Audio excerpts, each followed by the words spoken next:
All right, so physics rolling motion problem, part E, compare with free fall. So an object falling freely from rest through the same vertical height h has speed v sub ff equals square root of 2gh. The rolling cylinder has speed v sub roll equals square root of 8 over 7gh. So their ratio is v sub roll divided by v sub ff equals the square root of 8 over 7 gh divided by 2 gh.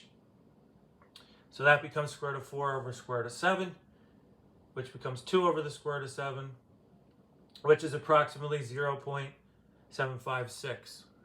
So v sub roll is approximately 75.6% of the free fall speed. So from there, we could say that the rolling cylinder is slower because some of its gravitational potential energy becomes rotational kinetic energy rather than translational kinetic energy. And its acceleration along the incline is a sub roll equals 4/7 g sine theta, whereas an object sliding frictionlessly down the same incline without rotating would have a sub slide equals g sine theta.